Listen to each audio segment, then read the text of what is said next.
Hello students, how are you? This is Pawan Gupta and you're watching our YouTube channel Elite Info Systems. आज आपको MS Access की पहली class हम देने जा रहे हैं जिसमें कि बता रहे हैं कि MS Access होता क्या है, इसको यूज क्यों करते हैं। सबसे पहली बात तो Access मीन्स होता है कोई चीज का इस्तेमाल। अगर आपने एक्सेल में काम किया है तो आपको पता होगा कि एक्सेल के अंदर आप बहुत सारी शीट्स बना सकते हो और एक शीट में आपके पास बहुत सारे रो एंड कॉलम्स मिलते हैं। जो रो होती हैं उन्हें हम रिकॉर्ड्स कहते हैं और जो कॉलम्स होते हैं उन्हें हम फील्ड के नाम से जानते हैं, उन्हें हम एट्रीब्यूट्स भी कहते हैं। और जितनी शीट्स बनती हैं हम कह सकते हैं उतनी टेबल्स बन रही हैं मेरे पास। हम टेबल्स को यहाँ पे एक एंटिटी के नाम से भी जानते हैं और जब हमारे पास कई सारी ढेर सारी एंटिटीज होती हैं उन एंटिटीज का आपस में रिलेशन भी होता है। जैसे कि आगे काम करने से पहले मैं आपको एक सैंपल डेटाबेस बना के दिखाता हूं जो बना हुआ है ऑलरेडी आप देख रहे हो लेफ्ट साइड में। दीज आर द डेटाबेस, इनमें की मैंने भी कुछ देर पहले काम किया है, कुछ दिन पहले काम किया है। These are our recent databases. तो अगर आप इनको फिर से ओपन करना चाह रहे हो तो आप इनको फिर से क्लिक कर सकते हो। बता रहा है कि सी ड्राइव के अंदर यहाँ पे फाइल आपका स्टोर है। तो डेटाबेस फाइल एक सिंगल फाइल बनती है। इस डेटाबेस फाइल के अंदर कई तरह के ऑब्जेक्ट पाए जाते हैं, टेबल उनमें से एक है। चलो मैं आपको दिखाता हूं कि कैसे क्या वर्क होता है। पहले आप एक सैंपल देख लो। तो मैंने जैसे इस डेटाबेस को ओपन किया, अब आप इस डेटाबेस में देख रहे हो यहाँ पे मेरे पास कई सारे टेबल्स ऑलरेडी बनी हुई है। तो पहली टेबल हमारे पास यहाँ पे मैंने बनाई थी ब्रांचेस नाम से टेबल। जब मैंने इस टेबल को बनाया तो देखो इसमें मैंने क्या क्या रखा है। आईडी नाम का कॉलम तो मुझे रेडीमेड मिल जाता है, पहले से मिल जाता है। आगे ब्रांच का नाम है, एड्रेस है, ऑनर है, कॉन्टैक्ट है, ईमेल है, स्टार्ट डेट है। यानी कि ये सब चीजें मेरी मर्जी की होती है। जब हम कोई टेबल बनाते हैं तो उसमें कॉलम क्या क्या रखने हैं, उसके टाइप्स क्या क्या होंगे, ये सब कुछ मेरी मर्जी का रहता है। तो मैंने यहाँ पे टेबल बनाई है ब्रांचेस नाम की और उसमें ब्रांचेस से रिलेटेड सारी बातें यहाँ पे मेंशन कर दी हैं। पहला कॉलम आईडी आपको बना मिलता है, बाकी कॉलम मुझे बनाने पड़ते हैं। तो ब्रांचेस बनाने के बाद मैंने अपने डेटाबेस के अंदर एक कोर्स नाम की टेबल ऐड की। अब देखो इसमें मैंने क्या क्या रखा है। आईडी नाम का कॉलम यहाँ भी है, फिर कोर्स का शॉर्टकट कोड है, कोर्स का टाइटल है, ड्यूरेशन है, फीस है। तो जितनी भी एंटिटीज होती हैं हम उनके रिकॉर्ड को मेंटेन करने के लिए हम एक टेबल क्रिएट कर लेते हैं। तो चलिए हम एक एग्जांपल आपको और दे रहे हैं एम्प्लॉइज का। जब हम एम्प्लॉय का रिकॉर्ड बना रहे हैं तो वी नीड टू मेंशन कि ये एम्प्लॉय किस ब्रांच का है। तो देखो मैंने यहाँ ब्रांच के लिए यहाँ पे हमने कुछ अरेंज किया है कुछ इस तरह से कि जितनी भी ब्रांच में मेरे पास रिकॉर्ड थे, 2 रिकॉर्ड मेरे पास यहाँ पे थे ब्रांच के अंदर। तो जब भी मैं यहाँ पे पुल डाउन मेन्यू खोलता हूँ तो यहाँ पे 2 ब्रांच मेरे को मिल जाती है। तो ये एम्प्लॉय किस ब्रांच का है हमें मेंशन करना बड़ा आसान रहता है।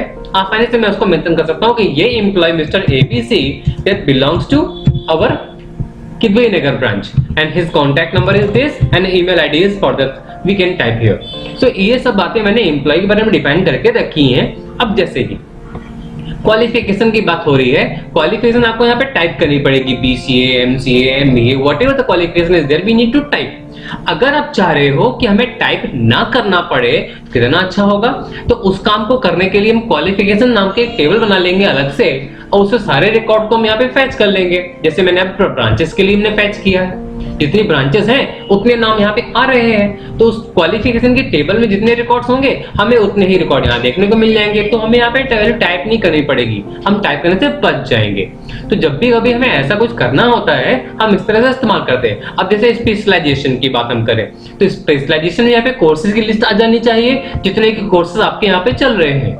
तो सारे कोर्स यहाँ पे अगर आ जाएंगे तो ये फैकल्टी क्या पढ़ाते हैं, वो फैकल्टी क्या पढ़ाते हैं, वो एम्प्लॉय क्या पढ़ाता है, किसका किसमें स्पेशलाइजेशन है, हम यहाँ पे मेंशन कर सकते हैं। ठीक है, तो हम जब टेबल बना रहे हैं यहाँ पे तो ये सारी टेबल आपस में एक दूसरे से जुड़ी हुई है। जैसे जब मैंने एक नया बैच बनाना होता है तो ये बैच किस ब्रांच का है, किस कोर्स का है, इसको पढ़ा कौन रहा है, mister ABC is teaching this batch. तो देखो हमने यहाँ पे कितने सारे पुल डाउन मेन्यू मिल गए। तो जब हम यहाँ पे वर्क कर रहे हैं तो आप देख पा रहे हो कि एक टेबल का रिलेशन कई टेबल से होता है। मैं आपको एक गजब की चीज दिखाने जा रहा हूँ। डेटाबेस टूल्स में जा रहे हैं, आपको यहाँ मिलेगा रिलेशनशिप ऑप्शन। तो यहाँ पे देखोगे आप कि कौन सा टेबल किससे जुड़ा हुआ है, किसके तार कहाँ जुड़े हुए हैं। आप ध्यान से देखो, एम्प्लॉय का तार कहाँ जुड़ा हुआ है, हाँ, कोर्स का तार कहाँ जुड़ा हुआ है, देख पा रहे हो। That is the relationship between the tables. जब हमने बैच बनाया है तो बैच का कनेक्शन कहां से है? बैच का कनेक्शन हमारे ब्रांचेस से है और एम्प्लॉयज से है और कोर्सेज से भी है। लेकिन किस फील्ड को लेके कनेक्ट किया गया है? देखो, कोर्सेज को लेके कनेक्ट किया गया है, ब्रांच को लेके कनेक्ट किया गया है, फैकल्टी को लेके कनेक्ट किया गया है। तो कौन सी फील्ड हमारे किस टेबल से कैसे कनेक्ट हो रही है, we can see very easily. So this is a connectivity between the tables. That is a relationship between the table actually. So that is how we are doing all the things. I hope you understand very good. So this is a relationship view of the tables. All right. So आप इसको अगर close कर दें, no issue, आपको save करना है, आप save कर लीजिए। तो मैंने आपको जस्ट दिखाया है अभी कि हमारे डेटाबेस में टेबल कैसे आपस में एक दूसरे से जुड़ी हुई होती हैं। चलिए एक नया तरह से काम शुरू करते हैं। डेटाबेस को पहले हम क्लोज कर देते हैं। एक नया डेटाबेस बनाने जा रहे हैं। हम फाइल में जा रहे हैं, न्यू, और एक यहाँ से ब्लैंक डेटाबेस ले लीजिए। और जब भी आप ब्लैंक डेटाबेस में क्लिक करेंगे आपसे नाम पूछेगा और पूछेगा फाइल को कहाँ सेव करना है। तो आप अपनी मर्जी का भी पाथ दे दो कि हमें यहाँ पे फाइल सेव करनी है, उसका नाम ये रहना चाहिए। ठीक है, तो माई न्यू डीबी मैंने यहाँ पे नाम दे दिया है, माई न्यू डीबी। ऑलराइट, इसको मैंने क्रिएट कर दिया। तो माई न्यू डीबी नाम से टेबल डेटाबेस हमारा तैयार हो गया है। डेटाबेस तो तैयार हो गया, लेकिन इसका एक नया टेबल बनाने के लिए ऑप्शन मिल रहा है, table 1 is a new table for you. तो टेबल 1 में जो पहला कॉलम है आईडी, वो तो रेडीमेड मिल गया। अगले कॉलम आप क्या चाह रहे हो? सपोज आप ब्रांचेस के लिए टेबल बना रहे हो ना पहले, तो आप ब्रांचेस के बारे में सोचो कि ब्रांच के बारे में और क्या क्या हो सकता है। मैंने कहा ब्रांच का नेम चाहिए, तो ब्रांच का नेम किस टाइप का होना चाहिए पहले आप ये डिसाइड करो। ब्रांच का नेम टेक्स्ट टाइप का होगा क्योंकि इसमें अल्फाबेट, नंबर, सिंबल सब आते हैं। अगर आप नंबर चूज कर लोगे तो सिर्फ नंबर ही टाइप कर सकते हो, तो हमने यहाँ पे टेक्स्ट चूज किया है, ब्रांच का नेम। उसके बाद हम जैसे ही आगे बढ़े, अब पूछ रहा है कि मैं और भी बातें बता दो। हमने कह दिया ब्रांच का ऑनर नेम, ब्रांच का ऑनर कौन है। ठीक है, तो ऑनर आप यहाँ पे टाइप कर सकते हो। फिर ब्रांच का एड्रेस क्या है, ब्रांच का सिटी क्या है, सिटी, और इस तरह से आप बहुत सी चीज यहाँ पे स्टोर कर सकते हो, कॉन्टैक्ट नंबर एक्सेट्रा। ऑलराइट, तो यहाँ पे ब्रांचेस के डिटेल आप यहाँ पे टाइप कर सकते हो। My branch is A, owner name is G, address is फलाना डिमका, whatever you can type there.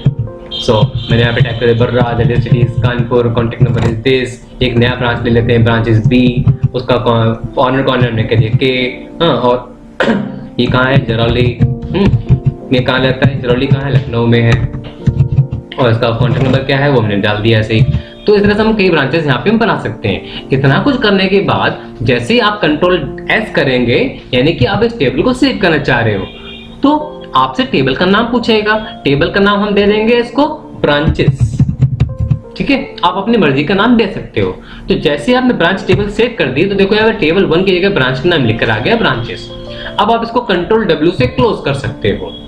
ठीक है, अगर आपको उसमें और रिकॉर्ड ऐड करना है तो आप यहाँ पे डबल क्लिक करो, एक नया वही टेबल फिर से खुल जाएगा। इसमें और भी रिकॉर्ड ऐड कर सकते हो। तुमने नया ब्रांच ओपन कर दिया, इसका नाम यहाँ पे आर रख दिया, ऑनर का नाम, और इसका सिर्फ एड्रेस रख दिया हमने दामोदर नगर, और ये कहाँ है, न्यू दिल्ली, और पिन को कॉन्टैक्ट नंबर इज दिस। तो अगेन आप इसको कंट्रोल W से क्लोज कर दो, आपको फिर से सेव करने की जरूरत नहीं रहती है। MS एक्सेल में ये बड़ी फायदे की चीज है। रिकॉर्ड पे रिकॉर्ड ऐड करते चले जाओ, कंट्रोल S करना नहीं रखता, आप सिर्फ कंट्रोल W करो, सीधे सीधे क्लोज कर दो, सेव अपने आप हो जाता है। ये फायदे की बात है। चलो अब एक टेबल और बनाने जा रहे हैं, तो हम जा रहे हैं क्रिएट ऑप्शन के अंदर और जा रहे हैं टेबल ऑप्शन में। अब हम एक नई टेबल कोर्सेज नाम से फीड करने जा रहे हैं। तो we are assigning here course का शॉर्टकट कोड CS कोड। एक नया कॉलम लिया मैंने, कोर्स का title is the new column, course का fees, duration and many things we will be there. Course का fees is the numeric, course का fees, course का ड्यूरेशन क्या होगा, वो टेक्स्ट टाइप का होगा, क्योंकि हम यहाँ पे लिखेंगे मंथ, ईयर्स, ऐसा नहीं लिखेंगे इसमें। ऑलराइट, तो हमारे पास पहला कोर्स है, हमारे पास CCC, उसका नाम हो गया कोर्स ऑन कंप्यूटर कॉन्सेप्ट, जो भी उसका टाइटल आप यहाँ पे दे सकते हो। ठीक है, that is all about the course. उसकी फीस कितनी है, मैंने कहा 3500 फीस उसकी है। कोर्स का ड्यूरेशन कितना है, मैंने कहा 3 मंथ का टाइम उसका लिए तो देंगे। उसके बाद एक नया कोर्स हम दे रहे हैं O लेवल, इसका शॉर्टकट कोड OL हो गया एंड पूरा टाइटल हो गया O लेवल। ठीक है, और फीस हो गया हमारा 15,000, 16,000 whatever, 50 is there, 20,000। Fees बढ़ा के लो, लॉकडाउन का टाइम चल रहा है। ठीक है, फीस बढ़ा दो। ओके, 12 मंथ्स का हो गया या 1 ईयर का आप रख सकते हो। तो ड्यूरेशन आप अपने अकॉर्डिंगली यहाँ पे असाइन कर सकते हो, कितने ईयर्स का है, कितने मंथ्स का है। ठीक है, मैंने कहा CPWD, that is a certified professional web developer. Alright, so that is the course. The fees is 12,100 rupees for the 4 months only. So that is our course. So we have 3 courses actually. Now, so we save कर लो इसको, courses नाम से table दे दो, courses, ठीक है, done. Sorry, इसको मैंने close कर दिया। अब एक नई टेबल बना रहे हैं, कोर्स क्रिएट में जा रहे हैं, एक नई टेबल बना रहे हैं हमने, एम्प्लॉइज नाम की बनाने जा रहे हैं अब हम। तो जब एम्प्लॉय बनेगा तो एम्प्लॉय का नाम होगा, लेकिन उससे पहले बताना पड़ेगा कि एम्प्लॉय किस ब्रांच को बिलोंग करता है। अब वक्त है कि इस टेबल को पहले जो टेबल बना चुके हो उससे लिंक करने का वक्त आ गया है। यानी कि अब मैं इसको बता रहा हूं कि something I need to put values from other table. तो इसके लिए मैंने चूज कर रहा हूं लुकअप एंड रिलेशनशिप।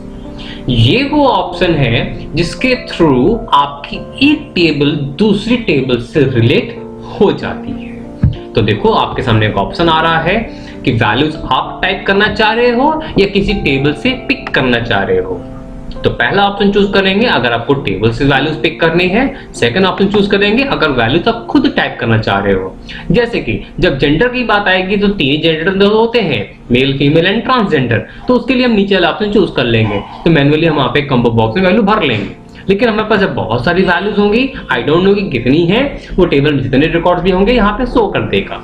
तो मैंने नेक्स्ट किया। अब कह रहा वैल्यूज कहां से मंगानी है, मैंने कहा ब्रांचेस से मंगानी है। आगे बढ़ो, आईडी चाहिए और एड्रेस चाहिए मुझे ब्रांच का, ब्रांच कहां पे है हमारी, ठीक है।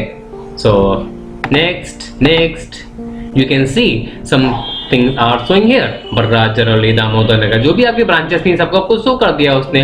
लेकिन देखो पहला कॉलम हाइड करके रखा हुआ है, यानी कि ID is not showing here. यहाँ पे क्लिक हटा देंगे तो देखेंगे आईडी भी शो कर रहा है, लेकिन हम आईडी दिखाना नहीं चाहते। रिकमेंडेड है, ऊपर आप देख रहे हैं हाइड की कॉलम। की कॉलम को मतलब होता है जो प्राइमरी की वाला कॉलम था आईडी वाला, उसको हम नहीं दिखाना चाह रहे, वो पर मतलब भी नहीं है। चलो नेक्स्ट एंड फिनिश। जैसे आप इसको फिनिश करेंगे तो पूछेगा कि भैया ये फील्ड बनने जा रही है इसका नाम क्या होगा। मैंने कहा इसका नाम होगा ब्रांच, ठीक है। जैसे फिनिश करेंगे कहेगा टेबल सेव तो कर लो, क्योंकि आपकी रिलेशनशिप बनने जा रही है इस टेबल की ब्रांचेस से, तो टेबल मस्ट बी सेव। मैंने कहा ओके, टेबल सेव कर लेते हैं एम्प्लॉय नाम से, एम्प्लॉइज। मैंने टेबल को सेव कर दिया, टेबल भी सेव हो गई और आपकी इस टेबल का ब्रांचेस टेबल से रिलेशन भी स्टैब्लिश हो चुका है। देखेंगे जैसे आप नीचे टाइप करने चलेंगे तो आपके सामने लिस्ट खुल के आ जाएगी। That is very easy. चलो नेक्स्ट हम बात करते हैं, बाकी बातें भी एम्प्लॉय की रख लेते हैं। जैसे एम्प्लॉय का नाम हो गया, एम्प्लॉय के एड्रेस हो गया, एड्रेस, नेक्स्ट क्वालिफिकेशन। तो अब बाकी अदर थिंग्स भी आप यहाँ पे ले सकते हो, क्वालिफिकेशन। ऑलराइट, जेंडर की बात करें तो अगेन हम लुकअप एंड रेफरेंस में जा रहे हैं। यहाँ पे वैल्यूज हम टाइप करेंगे तो again we have a chance to type the values here, male, female and trans. Okay, next, now gender option will be here, gender, finish. So we got the sense. अब जैसे ही हम यहाँ पे type करेंगे यहाँ पे लिस्ट खुल के आ जाएगी, आपको टाइप नहीं करना पड़ेगा, ये ऑटोमेटिकली स्टोर हो जाएगा। आप यहाँ पे आराम से देख सकते हैं कि क्या ऑप्शन लिख कर आ रहे हैं। क्वालिफिकेशन, अगर क्वालिफिकेशन के लिए आप कंबो बॉक्स बनाना चाह रहे हैं तो इसके लिए आपके पास 2 ऑप्शन है। अगर लिमिटेड डेटा है तो आप लुकअप रेफरेंस यूज कर सकते थे, अगर ज्यादा डेटा है तो हमको रिकमेंड करेंगे क्वालिफिकेशन की टेबल बना लो अलग से, उसको भी यहाँ पे लुकअप रेफरेंस से ऐड कर लो, तो आपको रिकॉर्ड यहाँ पे बार बार टाइप नहीं करना पड़ेगा, ऑटोमेटिकली आ जाएगा। जैसे कि यहाँ पे ब्रांच करने आ रहे हैं, ठीक है, इसी तरह से क्वालिफिकेशन भी आ जाएगा। So employee name is mister ABC। Alright, address is कहाँ रहते हैं पता नहीं, सो पता नहीं। ऑलराइट, क्वालिफिकेशन अभी ये अनपढ़ है, and gender is female. Okay, mister ABC है तो मेल होना चाहिए। Okay, right now employ smart table बन गया है, इसे आप क्लोज कर सकते हो। अब आप एक नया टेबल बनाने जा रहे हो, दैट इज बैचेस। बैचेस कैसे बनाना है। तो बैचेस पहले बताओगे बैच किस ब्रांच का है, तो लुकअप रेफरेंस में जा रहे हैं हम यहाँ पे बताने के लिए हमारा ब्रांच कौन सा है। ब्रांच का आईडी ले लेंगे, एड्रेस ले लेंगे, then next next next finish करने से पहले ध्यान दो कि हमें टाइप लिखना है फील्ड का नाम, तो मैंने ब्रांच लिख दिया। Now finish. इस टेबल का नाम क्या रखना है, मैंने कहा बैचेस। नेक्स्ट, अब ये बैच किस कोर्स का है उसके लिए again lookup and relationship. Course के लिए कोर्स टेबल्स उठा लो, आईडी ले लो और उसका शॉर्टकट कोड ले लो। Next next next next. हाँ, इसका नाम क्या होना चाहिए, मैंने कहा कोर्सेज नाम होना चाहिए इसका, कोर्स। Okay finish. एक और फील्ड ले लो, इस बैच को पढ़ा कौन रहा है, फैकल्टी का नाम क्या है। तो अब इसको डेटा आपको मंगाना है एम्प्लॉयज की टेबल से, तो एम्प्लॉयज टेबल उठाया। नेक्स्ट, क्या क्या चाहिए, मैंने कहा आईडी चाहिए, उसका नाम चाहिए। ठीक है, एम्प्लॉय का नाम बहुत है, तो किस टेबल से क्या क्या चाहिए ये आपकी मर्जी होगी। It is your choice actually what you want to show when the relationship will be established. तो फील्ड का नाम क्या होगा, मैंने कहा फैकल्टी नाम का फील्ड होगा यहाँ पे। Now finish. So we can see अब आ गया बैच हमारा। बैच का स्टार्ट डेट क्या है, तो यहाँ पे हमें डेट एंड टाइम लेना होगा, स्टार्ट डेट। और बैच का टाइम क्या है, तो यहाँ पे भी हमें डेट एंड टाइम लेना होगा बैच टाइम के लिए। सो बैच का स्टेटस क्या है, स्टेटस रनिंग है या बैच हमारा बंद हो चुका है, इसके लिए आपको यस और नो ऑप्शन मिल जाएगा। तो स्टेटस में मैंने लगा दिया है यस और नो। तो अगर टिक्ड होगा यानी कि बैच इज रनिंग, अगर चेक ऑफ कर दिया यानी कि बैच हैज बीन क्लोज्ड। तो ये किस ब्रांच का बैच है हमारा, तो आप ब्रांच यहाँ से ले सकते हो, वर्रा ब्रांच का है। किस कोर्स का बैच है हमारा, मैंने कहा ट्रिपल का बैच है। पढ़ा कौन रहा है, mister ABC is teaching this batch. ये बैच हमने कब स्टार्ट किया था, मैंने डेट यहाँ से सिलेक्ट कर ली है। उसका टाइमिंग क्या है, मैंने कह दिया 4 PM पे बैच हमारा ये चल रहा है, तो ठीक है, नहीं चल रहा तो इसको चेक ऑफ कर देंगे। तो ये आपको मैंने सिखाया कि कैसे आप अपने टेबल को बना सकते हो और एक दूसरे से लिंक कर सकते हो। That is very easy to do the work in MS Access।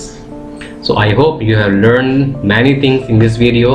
अब आपको मैं एक टेबल और बता रहा हूँ, आपके लिए होमवर्क दे रहा हूँ। आपको एक टेबल बनानी है स्टूडेंट नाम की टेबल बनानी है, जिसमें कि आपको ब्रांच चाहिए, वो किस कोर्स से बिलोंग कर रहा है, वो किस बैच में जा रहा है।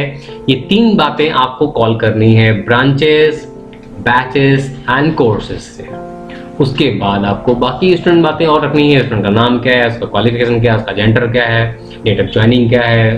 ठीक है, ये सब बातें आपको यहाँ पे डिफाइन करनी है for the your student table. That is your homework. So I hope you have learned many things in this video. Enjoy this learning.